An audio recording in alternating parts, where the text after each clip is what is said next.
Добрый вечер в Нью-Йорке, дорогие армяне. 12 число мая, 10 часов вечера.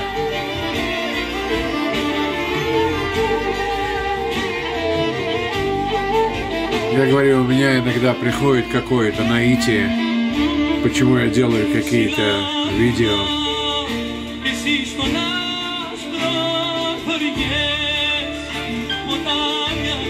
Вот оно как бы приходит.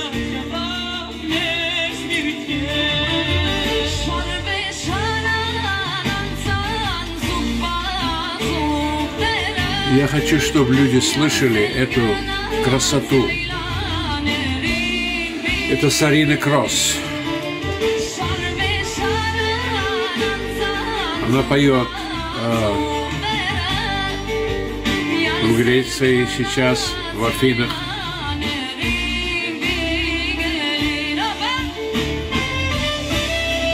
Показывает этот благородный, красивый греческий народ музыкантов, смешанных армян и греков. Такая прелесть.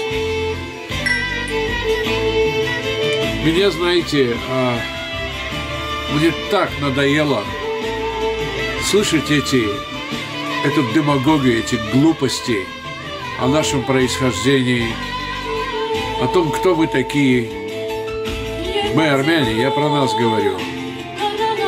Мне очень неприятно понимать, что центральное правительство, у которого в руках все-таки средства массовой информации, ничего не делает для того, чтобы разъяснять этому тупому, невежественному, грубому, недалекому миру, в общем-то, дикому миру вокруг нас, что к чему по поводу нас. Обидно. Ну вот, скажем, кто я такой? Человек, который живет там, где-то в Соединенных Штатах, который даже не говорит по-армянски, но который не менее армянин, чем Нгжде, или кто-нибудь из тех, которые готовы были свою жизнь отдать своему народу всегда. Я так чувствую. Что я вам хочу сказать, дорогие друзья? Среда не совсем определяет сознание до определенной степени. Один из гениев рода человеческого, Лорд Байрон, который в свое время попал на этот знаменитый остров Святого Лазаря, изучив армянский язык, выпустил книгу, которая называется «Армянские упражнения и поэзия. Венеция. На острове Святого Лазаря 1870 года. Лорд Байрон».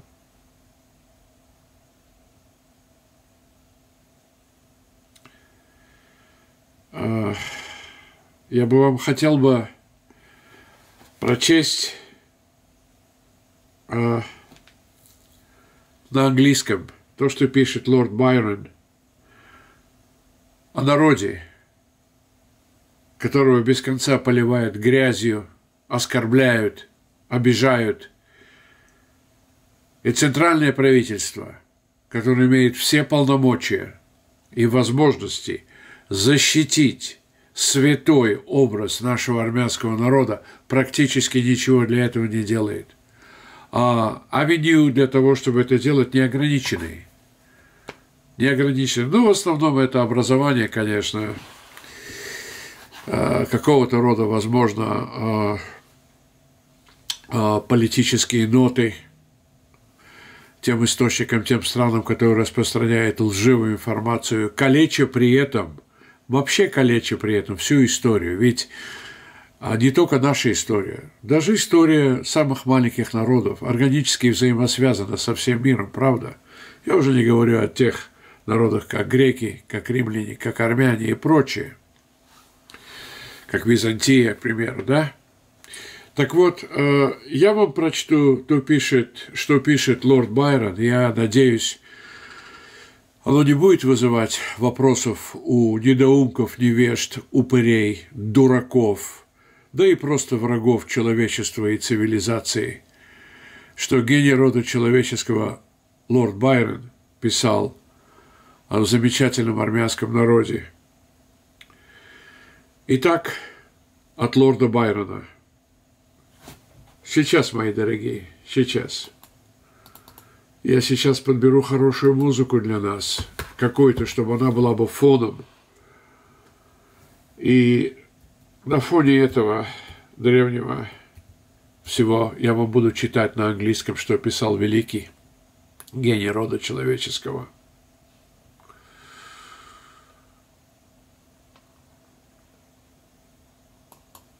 Вот так. Одну минуточку.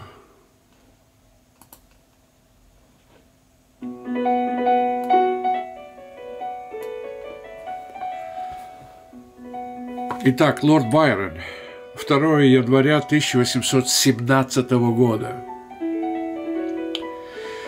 On my arrival at Venice in the year 1816, I found my mind in a state which required study, and study of a nature which should leave little scope for the imagination and furnish some difficulty in the pursuit.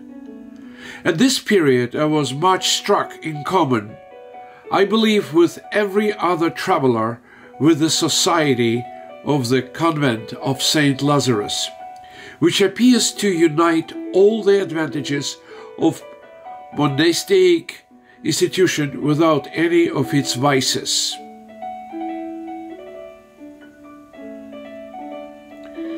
The neatness and the comfort, the gentleness and unaffected devotion, the accomplishments and the virtues of the brethren of the order are well fitted to strike the man of the world with the conviction that there is another and better,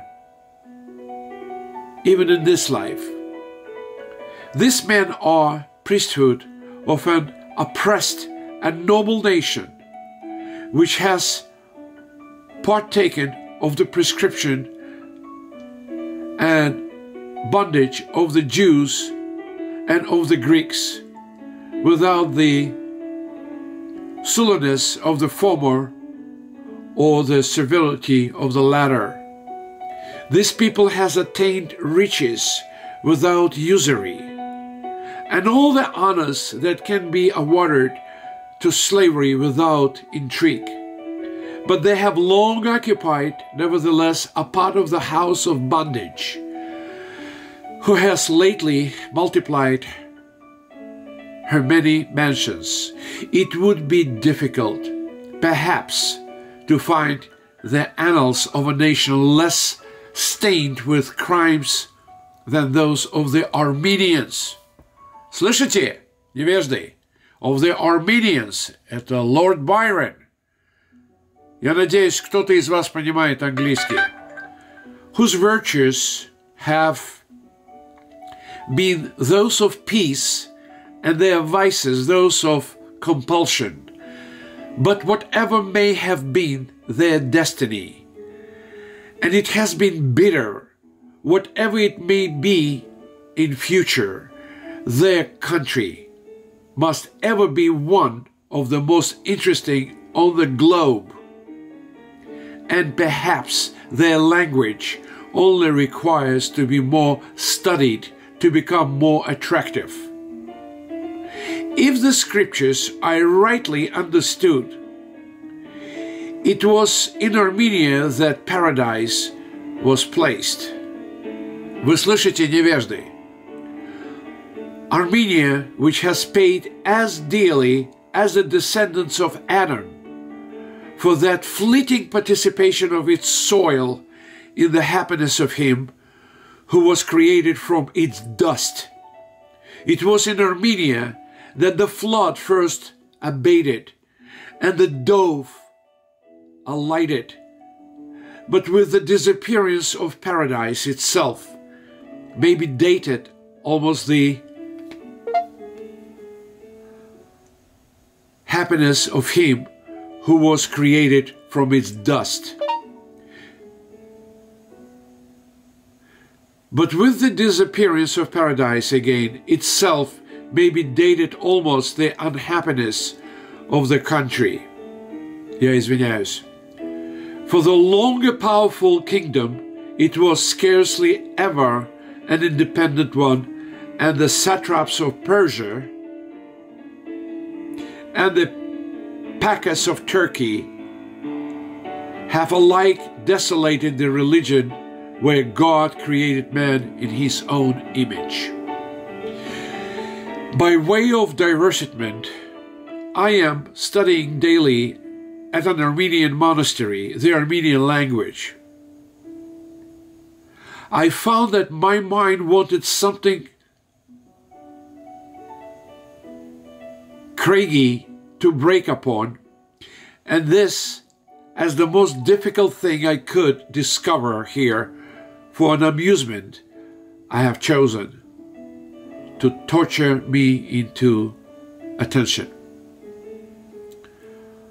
It is a rich language, however, and would amply repay any the trouble of learning it.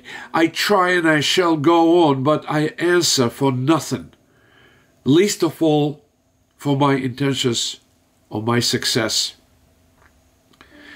There are some very curious myths in the monastery, as well as books, translation also from Greek originals now lost, and from Persian and Syriac, etc. Besides works of their own people, 4 years ago the French instituted an Armenian professorship. 20 pupils presented themselves on Monday morning, full of noble ardor, ingenious youth, and impregnable industry. They preserved with a courage worthy of the nation and of universal conquest till Thursday, when 15 of 20 succumbed to the 6th and 20th letter of the alphabet. It is, to be sure, a Waterloo of an alphabet that must be set for them. But it's so like this, fellows, to do by it as they did by their sovereigns, abandon both, to parody their old rhymes. Take a thing and give a thing. Take a king and give a king. To Mr. Mary from Lord Bayron, I wrote to you at some length last week and have little to add except that I have begun and I'm proceeding in the study of the Armenian language, which I acquire as well as I can at the Armenian convent, where I go every day to take lessons of a learned friar, and I have gained some singular and not useless information with regard to literature and custom of that Oriental people. They have an establishment here, a church and convent of 90 monks, very learned and accomplished men, some of them. They have also a press and make great efforts for the enlightening of their nation. I find the languages which is between the literal and vulgar difficult but not invincible, at least I hope not. I shall go on. I found it necessary to twist my mind round some severer study, and this, as being the hottest I could devise here, will be a file for the serpent.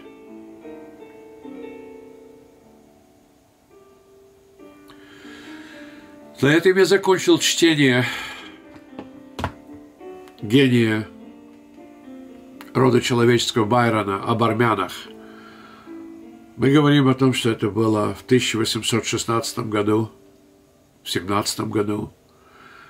Если у кого-то есть вопросы по поводу того, кто мы, откуда мы, что мы, к чему мы, я надеюсь, у вас нет вопросов о том, что лорд Байрон – это не авторитет для всего мира. Я уже не говорю о вас, невеждах, упырях, дураках, неучах. Вы знаете, была когда-то поговорка очень интересная. Если ты дурак, и ты об этом догадываешься, самое лучшее, что ты можешь сделать для других – молчать. Но если ты не догадываешься, тогда также хотелось бы сказать вам, всем дуракам, заткнитесь вы на века вечные.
Спасибо за прослушивание. До скорых встреч, дорогие армяне. Будем здоровы.